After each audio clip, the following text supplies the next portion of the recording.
Sharon Graves says she's actually been doing this for over 30 years. The secret to their success this year will be their experience. Miles won last year's matchup 9-7. With Bounty Gate out of the way and head coach Sean Payton back on the sidelines, Ingram says he can't wait for the 2013 upcoming season. I'm here for the Iron Bowl of softball, where Friday night Alabama blanked Auburn 8-0, giving them the mercy rule in Game 1.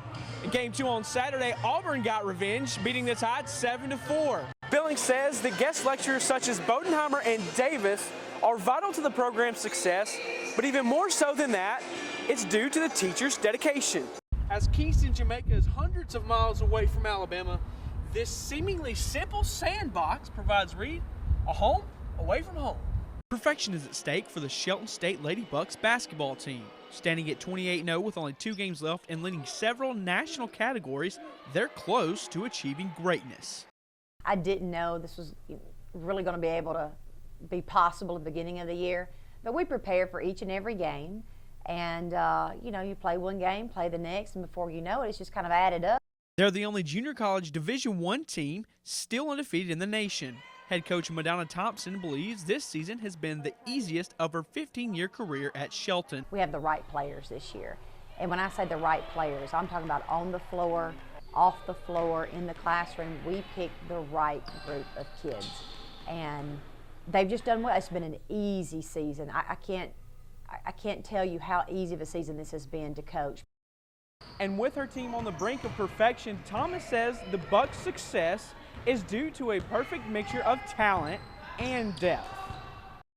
The one thing that has made us a little bit better than the other teams is our depth, without a doubt.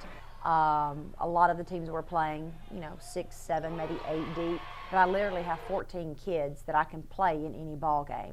Sophomore point guard and Alabama commit Sharon Rivers says anyone can impress on any given night. Anybody can have their night. It's not like we have one go-to player. It's really anybody who steps out on the floor and gives their all. Like, it's anybody's night. But right now, Rivers isn't counting on anything until the deed is done. Like, I guess after the last game and the buzzer goes off and they say you did it, that's probably when it's going to hit me. The last buzzer will sound when Shelton hosts Waller State Hansford Monday night in their pursuit of perfection. In Tuscaloosa, I'm Lee Smith, WVUA Sports. 275 competitors from all across the Southeast, including 7 different states, came to Duncanville for the 2013 Southern Regional Water Skiing Championship. Tournament co-director Craig Worley says this region just might be the toughest in the entire nation. Our region is blessed with probably the best water skiers of any region in the U.S. So this regional is the most competitive of any of the regionals. We have a lot of highly ranked competitors in all of the events. Shelly Tranchita drove nearly 10 hours from Wilmington, North Carolina just for this tournament. She says her experience has been wonderful thus far. This is my first time here at Lineman Land, and it's beautiful. They dye the water a beautiful shade of blue, and it skis real nice. It skis slow, which is good for skiers. It keeps us balanced. Jasmine Mosley, a Tuscaloosa native and water ski veteran of 19 years, placed second in the women's 2-division slalom. Mosley says it brings back memories of her skiing days at Bama. We're lucky in Tuscaloosa to have a premier ski site here on a private lake that is pristine conditions all the time. I like that I'm representing the University of Alabama and the state of Alabama. But Mosley wasn't the only former collegiate skier on hand. John Harris competed here over a decade ago in 1999 for the Clemson Tigers.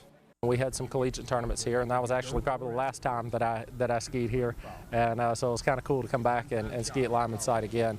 It skis well, it's a good site. Not only is the man-made lake ideal for skiing, it's also a great place for family fun. Reporting in Duncanville, I'm Lee Smith, WVUA Sports. 27-year-old free agent center Antoine Caldwell has a new home with the Buffalo Bills. This comes after signing with the team earlier on Sunday. Caldwell, a former third-round pick of the Houston Texans in 2009, appeared in 40 games for Houston in his 4 NFL seasons. Breaking news coming out of Auburn.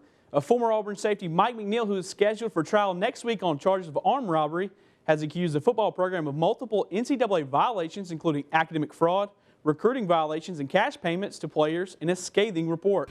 Hello, I'm Lee Smith. Todd Hoyer has the night off. The college football season is just on the horizon, and with that, Alabama quarterback A.J. McCarron gave a message to the team of fighting complacency and maintaining the Tide's dominant era. It didn't take long for Tuscaloosa native Deontay Wilder to find another fight. Less than 2 weeks after his July 13th bout was canceled, the Bronze Bomber landed on a Showtime boxing card in Indio, California on August 9th against Sergey Likovich. Gerald Wallace, the former Alabama star who currently plays for the Brooklyn Nets, has been traded to the Boston Celtics in exchange for Kevin Garnett, Paul Pierce, and Jason Terry. The Celtics are also getting Chris Humphries, Reggie Evans, and Keith Bogans, along with 3 first-round draft picks